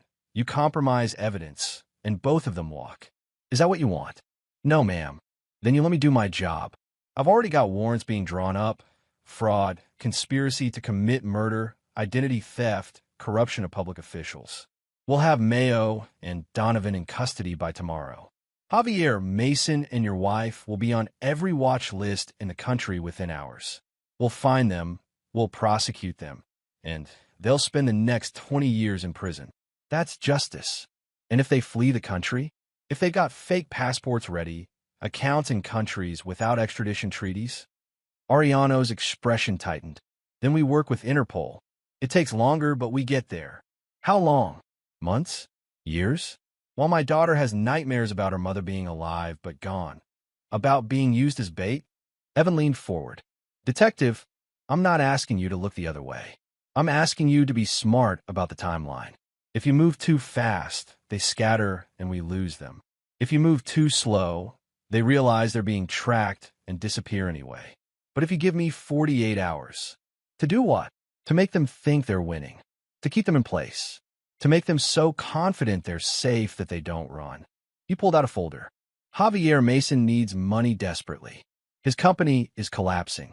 In 2 days, there's a real estate closing on a major property in Newport. $40 million deal. He's the seller. If that deal goes through, he'll have the capital to disappear properly, new identities, new life. If it doesn't, he's trapped. Ariano finished. And you can sabotage the deal. I can make sure certain information reaches the buyers. Information about irregularities in the title, zoning violations, environmental issues. Nothing illegal, just making sure they do proper due diligence. Ariano was quiet for a long moment. You're playing a dangerous game, Mr. Keller. I'm playing chess. Javier and Roseanne think they're playing checkers. And if they figure out you're still hunting them, then they panic, make mistakes, and you catch them anyway. Detective, I'm not trying to obstruct justice. I'm trying to make sure justice happens. He met her eyes. My daughter needs closure. She needs to see these people arrested, tried, convicted. She needs to understand that actions have consequences. Can you give me that? Ariano drummed her fingers on the desk. Finally, 48 hours. You don't contact them. You don't threaten them. You don't do anything that compromises my case. Understood. Understood. And Mr. Keller? If you're lying to me, if you do something stupid, I will arrest you. I don't care how sympathetic your situation is. Fair enough. Evan stood, extended his hand. Thank you, detective. As he left the police station, his phone buzzed. A text from Charles. Rose wants a meeting. Tonight, 8 p.m., his club in Providence. He's interested. Good. The pieces were moving. Eliseo Rose's club was a waterfront restaurant that probably saw more illegal gambling than legal dining. The man himself was 60, weathered, with eyes that had seen things Evan could only imagine. They met in a private room overlooking Narragansett Bay, just the two of them and a bottle of expensive scotch. Mr. Keller, I understand you have information about Javier Mason. I do, but first, I need to understand your interest in him. Rose smiled thinly. 2 years ago, Mr. Mason and I partnered on a development project.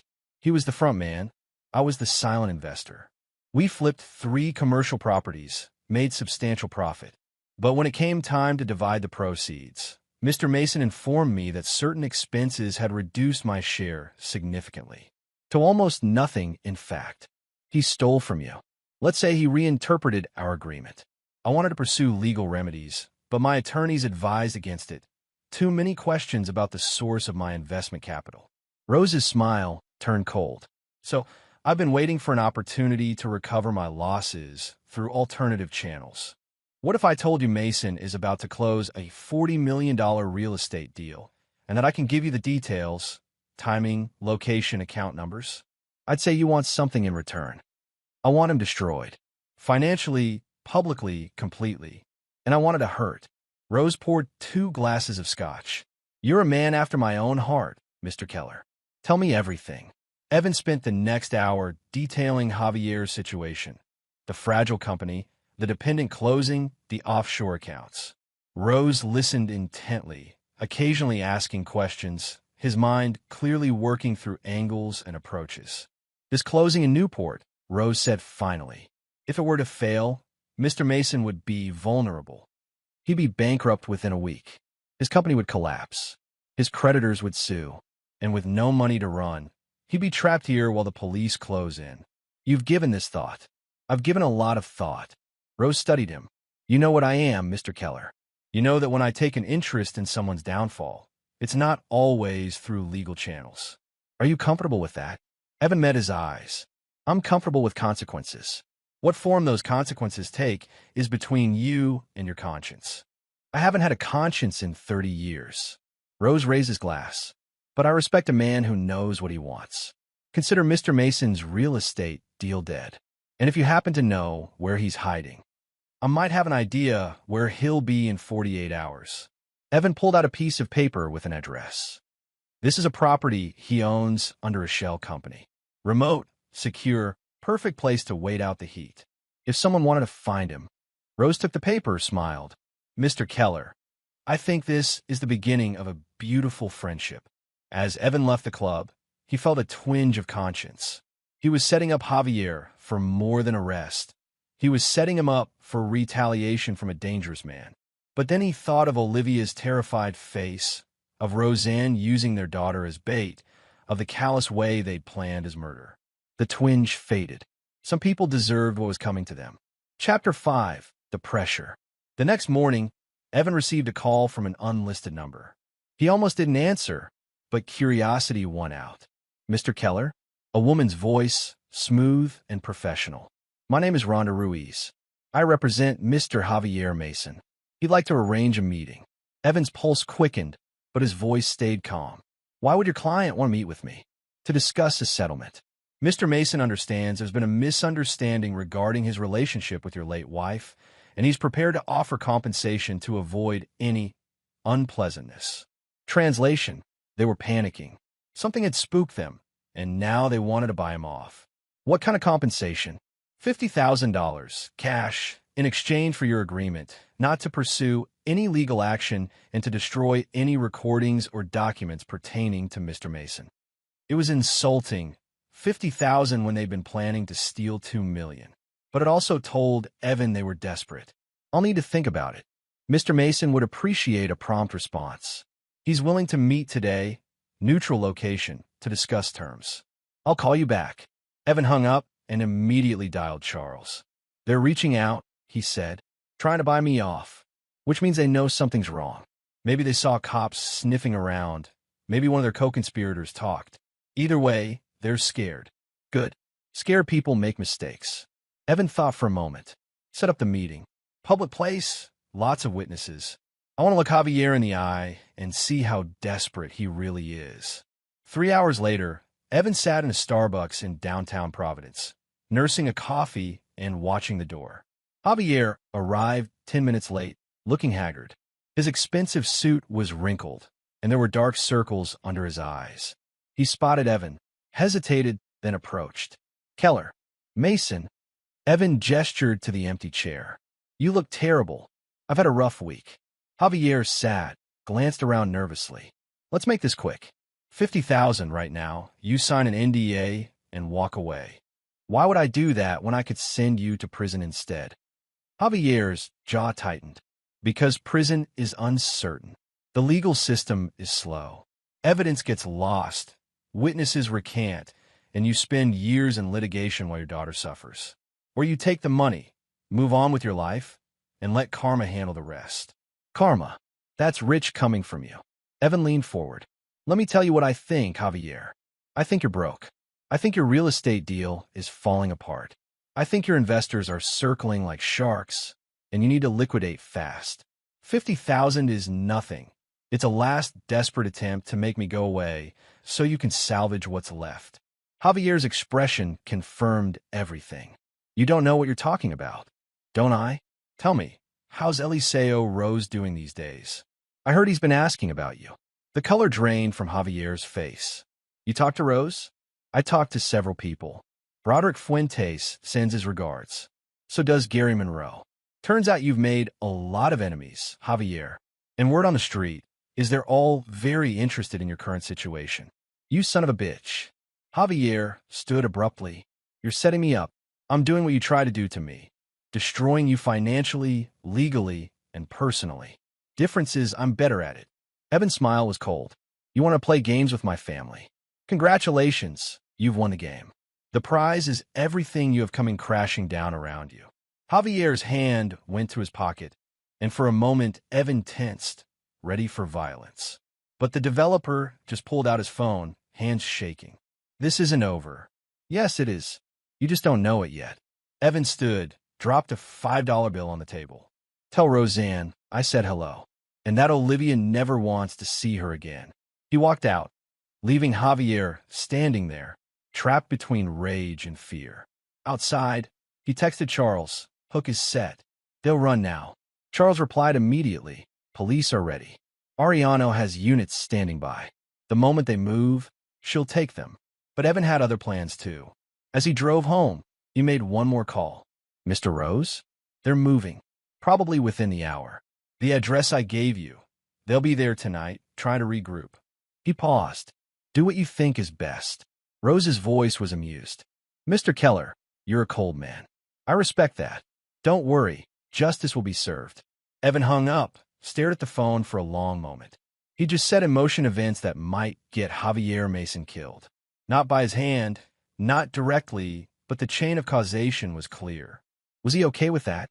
He thought of Donna Durham, the homeless woman murdered so Roseanne could fake her death. He thought of the other victims in Javier's past, the suspicious deaths, the lives destroyed. And he thought of Olivia, his daughter, used as bait in their twisted scheme. Yes, he was okay with it. Chapter 6, The Reckoning. The next 24 hours moved like clockwork. Charles reported that Javier's real estate deal had collapsed. The buyers pulled out after discovering zoning violations and environmental issues that would require millions to remediate. The property was worthless. Javier's company filed for bankruptcy protection at 4 p.m. By 6 p.m., 3 different creditors had filed liens against his personal assets. At 8 p.m., Detective Ariano called. "They're moving. We've got surveillance on Javier Mason heading north, probably trying to get to Canada. We'll intercept at the border." And Roseanne? No sign yet. She might have split from him, might be trying a different route. But we've got her photo on every watch list.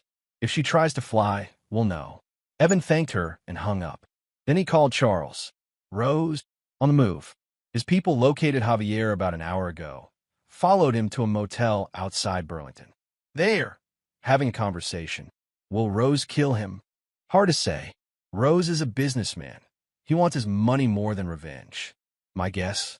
He'll extract everything Javier has left, including information on all the offshore accounts. Then he'll turn him over to the police. Dead bodies attract attention. Broken men paying their debts? That's just business. And if Javier resists? Charles was silent for a moment. Then Rose will do what Rose does. But that's not on you, Evan. You gave Rose information. What he does with it is his choice. It was a convenient fiction, but Evan clung to it. He wasn't a murderer. He was just facilitating consequences. At 10 p.m., Olivia came downstairs. She'd been withdrawn since the apartment, barely eating, barely speaking. Now, she sat next to him on the couch, small and fragile. "Dad, is it really over?" "Soon, baby. Very soon." "What's going to happen to Mom?" Evan chose his words carefully. "She's going to face the consequences of what she did. Prison, probably for a long time. And you're going to heal. You're going to realize that the woman who gave birth to you isn't the same person who tried to use you. And you're going to have a good life. Will I ever understand why she did it? Probably not. Some people are broken in ways we can't fix or comprehend. Your mother, she learned bad lessons from bad people. She became someone who values money more than family. That's not your fault, and it's not your responsibility to fix. Olivia leaned against him, and Evan wrapped his arm around her. They sat in silence, watching the darkness outside, waiting for the phone to ring. It rang at midnight. Mr. Keller? Detective Ariano's voice was tight. We've got Javier Mason in custody. Found him at a motel in Burlington, beaten pretty badly. He's claiming he was robbed, but he's singing like a canary about everything else. The fake death, the insurance fraud, the murder of Donna Durham. He's giving up everyone, including your wife. Is he going to survive? Probably. Broken ribs, broken fingers, extensive bruising. Someone worked him over professionally, knew exactly how to cause maximum pain without permanent damage. A pause. You wouldn't know anything about that, would you? Not a thing, detective. Right. Well, based on a statement, we've got arrest warrants for Roseanne Keller, Dr. Kip Mayo, and Sal Donovan. Mayo's already been picked up in Costa Rica. Extradition will take time, but he's not going anywhere. Donovan turned himself in an hour ago, trying to cut a deal. And your wife? What about her? We're tracking her phone. She's still in the state, moving south. We think she's trying to get to a private airfield outside Westerly. She's got a pilot's license, and there's a Cessna registered to one of Javier's shell companies. We're moving to intercept now. I want to be there. Mr. Keller, I want to be there when you arrest her. My daughter deserves to see this end. We both do. Ariano was silent for a long moment. Against my better judgment, okay. But you stay in your car, you stay out of the way, and if you interfere, I arrest you. Clear. Crystal. An hour later, Evan and Olivia sat in his car, 100 yards from a small private airfield. Police vehicles were hidden in the tree line, lights off, waiting. The Cessna sat on the tarmac, illuminated by floodlights. And walking toward it, carrying a single duffel bag, was Roseanne. She looked smaller somehow, diminished. Her hair was pulled back, she wore jeans and a hoodie, and she walked with the hunched shoulders of someone trying to disappear.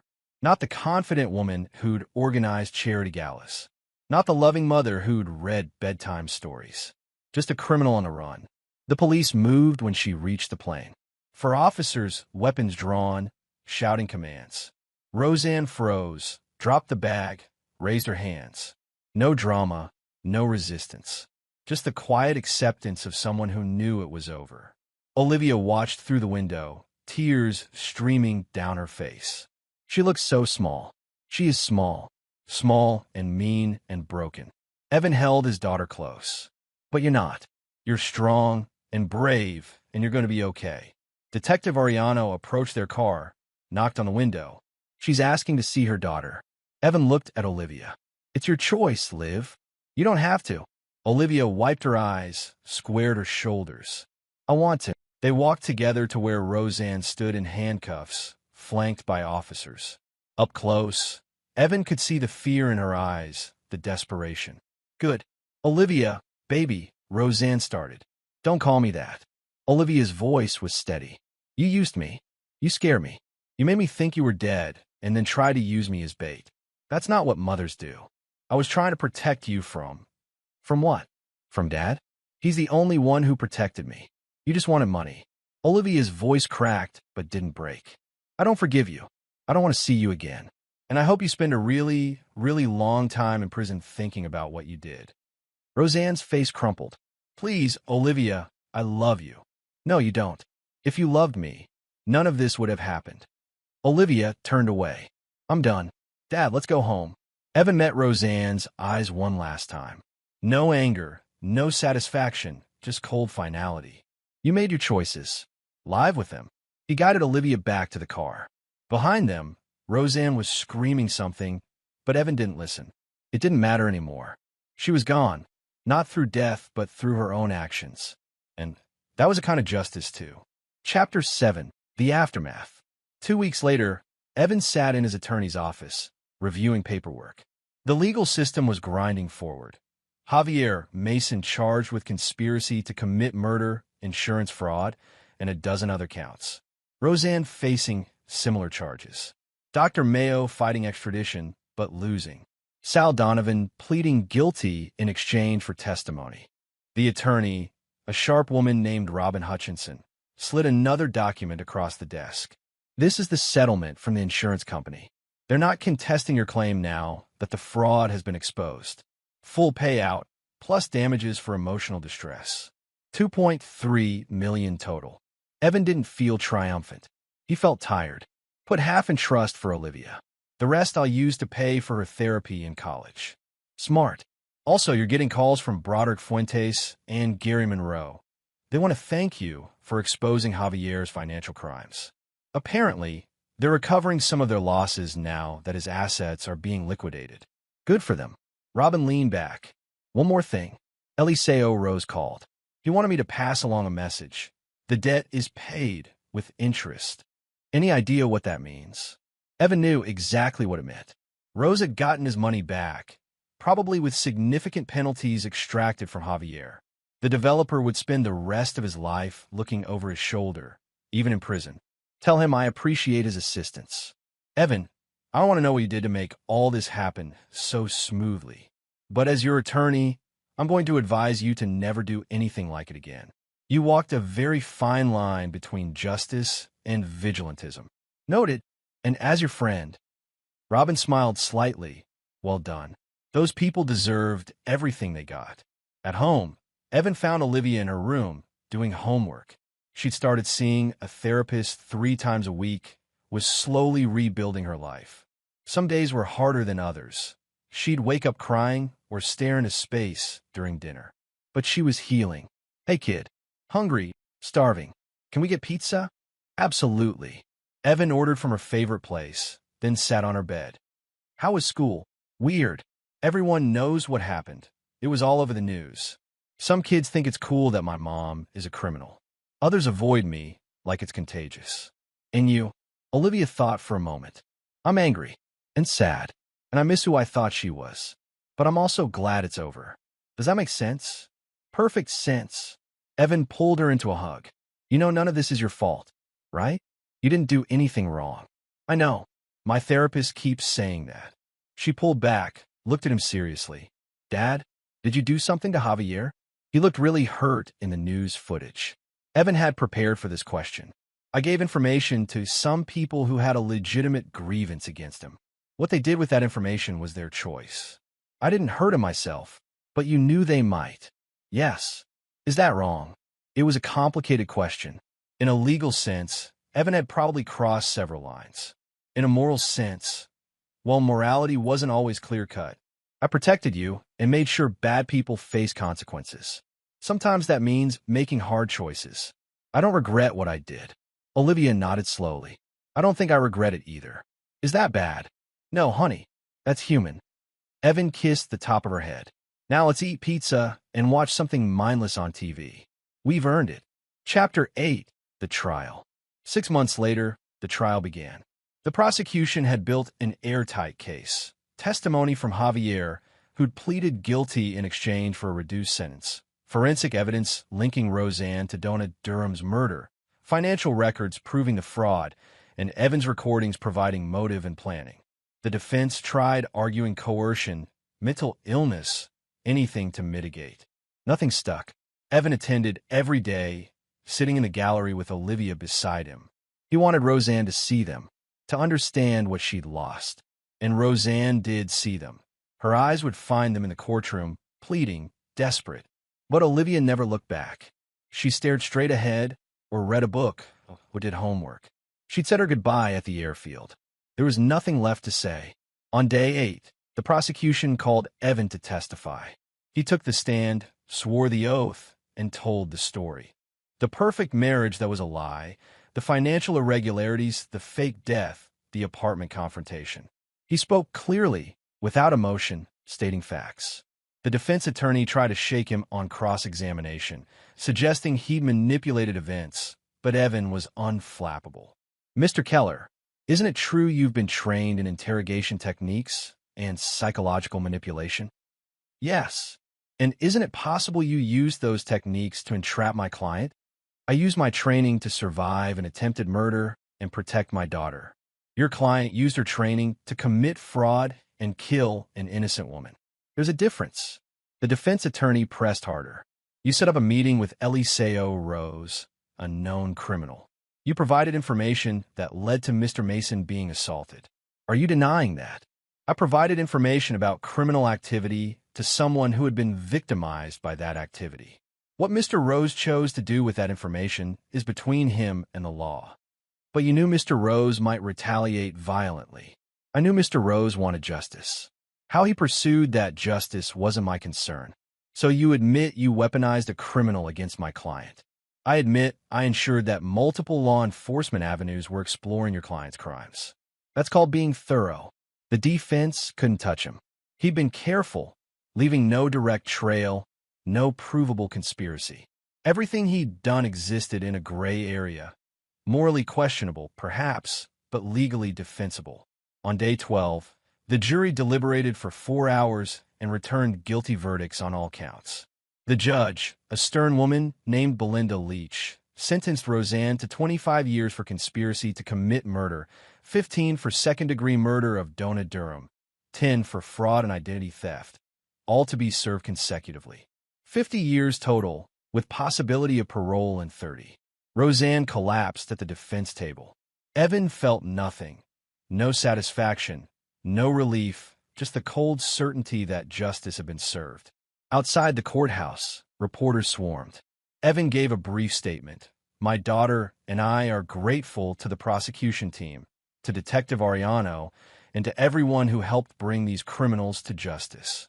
We're looking forward to moving on with our lives. Mr. Keller, do you think your wife deserved 50 years? I think she deserved consequences for murdering Donna Durham, for trying to murder me, and for destroying my daughter's sense of safety. 50 years seems appropriate. There are rumors about your involvement with organized crime figures. I spoke with several victims of financial crimes committed by Javier Mason. What they did with that information is their business, not mine. Will you ever forgive your wife? Evan looked directly at the camera. Forgiveness is for people who acknowledge their wrongs and seek to make amends. My wife has done neither. So no, I won't forgive her, but I will forget her, which is probably worse.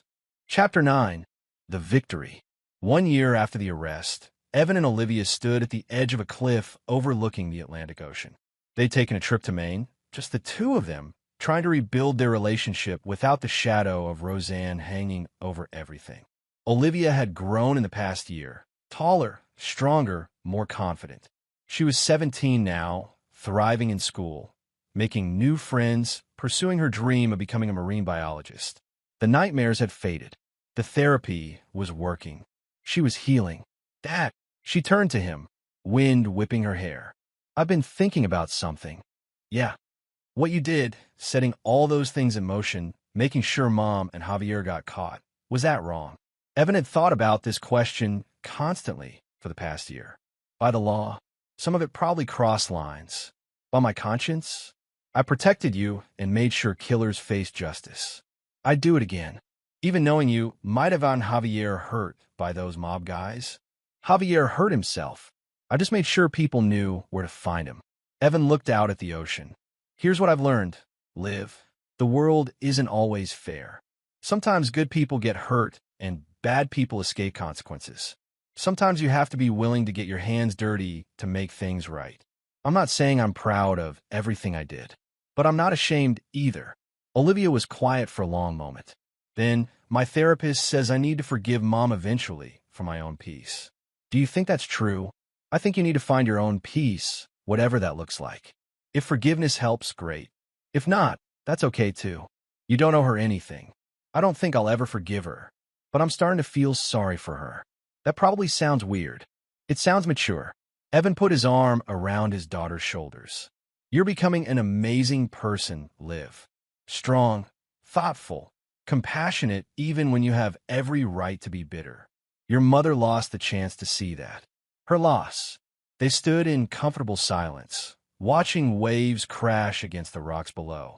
A year ago, Evan had thought their lives were destroyed.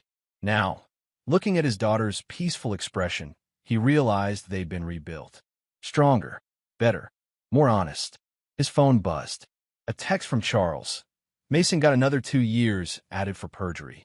Rose sends his regards. Says if you ever need anything, just call. Evan deleted the message. That chapter was closed. Rose had his revenge. Javier was broken. Roseanne was imprisoned. The mission was complete. Ready for lunch? He asked Olivia. Starving. But can we come back here later? I like this spot. We can come back anytime you want. As they walked back to the car, Evan felt something he hadn't felt in over a year. Peace. Not the temporary peace of distraction, but deep, genuine peace. He'd protected his daughter. He'd defeated his enemies. He'd built a new life from the ashes of the old one. 6 months later, Evan received a letter forwarded from his attorney. Prison postage, Roseanne's handwriting. He almost threw it away unopened, but curiosity won out. Dear Evan, I know you won't forgive me. I know I destroyed everything. But I need you to understand, I didn't start out wanting to hurt you. Javier promised me a better life, promised we'd all be happy. And I believed him. I was weak, stupid, greedy. I became someone I hate. I dream about Olivia every night. About the daughter I lost. I know she'll never visit me. I know I'll die in here without seeing her again. That's my punishment, and it's worse than any prison sentence. I don't deserve your forgiveness. But I hope someday you can tell Olivia that I did love her in my broken way. That some part of me was real. I'm sorry. Roseanne. Evan read the letter twice, then burned it. Roseanne wanted absolution, wanted to ease her own conscience. He wouldn't give it to her. Some apologies came too late, meant too little. That evening, he and Olivia had dinner at their favorite restaurant. She told him about her college applications, her volunteer work at the Marine Biology Center, her new boyfriend who seemed nice but awkward. Normal teenage stuff. Beautiful, precious, normal teenage stuff. Dad, you're smiling weird. What's up? Just thinking about how far we've come. Are you getting sentimental on me? Olivia teased. Maybe a little. Evan raised his glass. To us. To surviving. To winning. Olivia clinked her glass against his. To new beginnings. And in that moment, in that restaurant, with his daughter laughing and the future stretching bright before them, Evan Keller knew he'd made the right choices. Every hard decision, every gray area move, every